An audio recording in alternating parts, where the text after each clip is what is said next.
The newsday continues here on One News Now. I'm Riza Diaz. The Commission on Elections, or Comelec, has shortened voter registration hours due to the recent surge in COVID-19 cases. The poll body says its offices will now only accept registration from Monday to Thursday from 8 in the morning until 3 in the afternoon. On-site registration across the country has also been put on hold until further notice. The move comes after the Executive Department ordered the reduction of in-person capacity in government offices. Residents of Southville 3 in Muntinlupa are opposing the move of the Bureau of Corrections to construct walls between the housing village and the main road. Muntinlupa Representative Rufi Biazon told One News that he rushed to the site on Saturday and noticed that it's a permanent wall.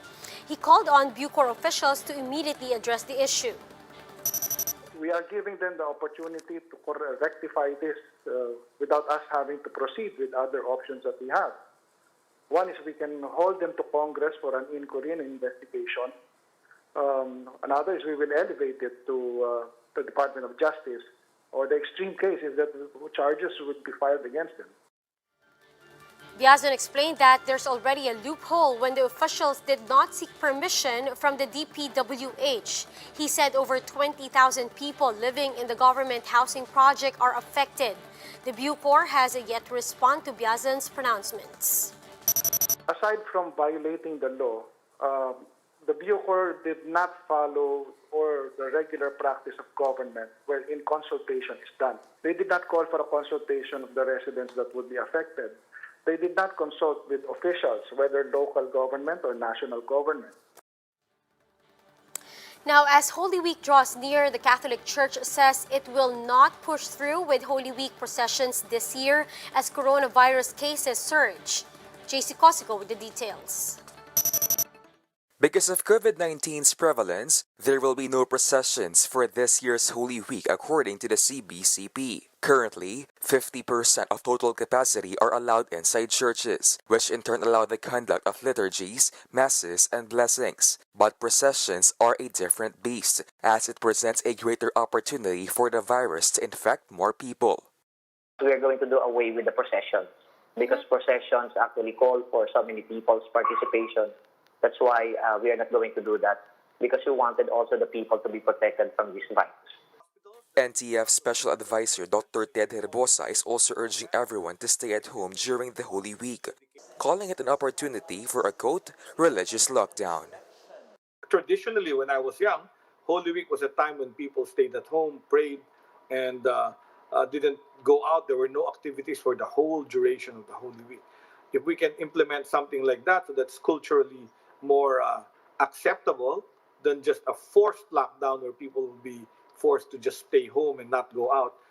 The CBCP tells the Catholic faithful not to worry, since Holy Week Masses will be available for streaming online on their Facebook page. The public may also join the celebration of Masses by watching it on TV or listening to the radio. For those who are not yet allowed to go out, and because only 50% are allowed to participate in our celebrations, so might as well be in the confines of your homes.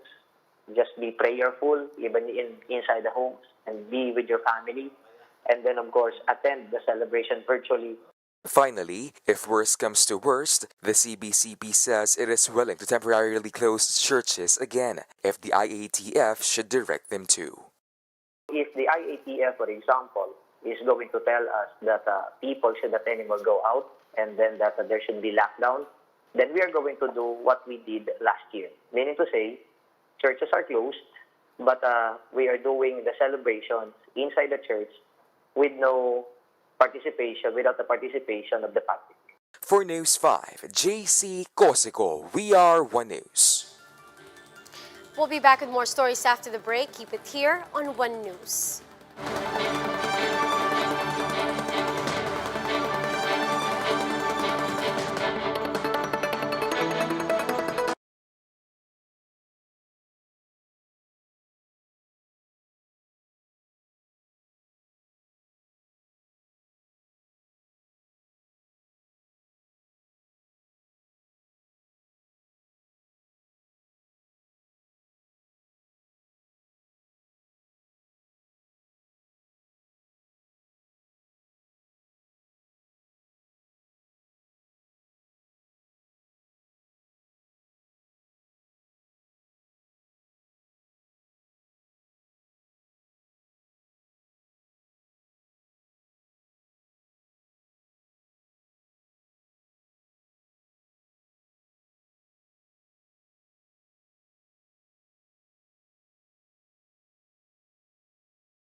You're still watching One News Now. I'm Riza Diaz.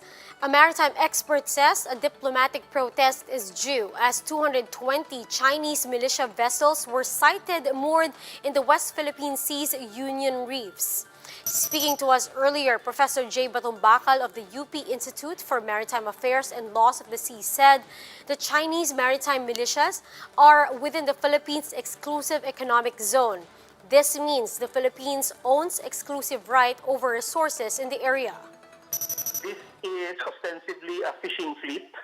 So the obvious implication is that they're there to do fishing, no, in the Philippine EEZ. A protest may be warranted, no, just on that point. Bakal added that the presence of these Chinese militia vessels appears to be a part of a regular deployment in the area. While their purpose remains to only be speculations as of now, Bakal believes this is a signal to the Philippine government. It is, of course, an issue of concern because it is such a huge mobilization, no? And their presence there in such large numbers clearly is meant to be seen. So there is a signal being given here. What that signal is, we're not yet sure. Now, as for the weather, expect a gloomy Sunday due to cloudy skies brought by the easterlies. Isolated rain showers and thunderstorms may occur all over the country, particularly in Metro Manila. In extreme northern Luzon, the use of light sea vessels are discouraged as coastal waters may increase up to 2.8 meters. Meanwhile, PVOX recorded 193 volcanic earthquakes in Taal in the past 24 hours. The volcano remains under alert level 2, which means minor steam explosions and ashfall may occur. Mayon and Pinatubo volcanoes, meanwhile, remain under alert level 1. Meanwhile, here are stories from around the world. A volcano in Iceland near the country's capital of Reykjavik has erupted. Meteorologists classify the eruption as small, saying it possesses no immediate danger to residents or critical infrastructure. Now, over in Japan, a 7.2 magnitude earthquake hit the coast of Miyagi Prefecture on Saturday night, generating a tsunami of 1 meter. Bullet train service was suspended and about 200 households in Kurihara City lost power. All tsunami alerts were lifted after an hour and there were no reported deaths and injuries. The earthquake was also felt in the capital city of Tokyo. And in Greece, flowers have started to bloom as the first day of spring arrives.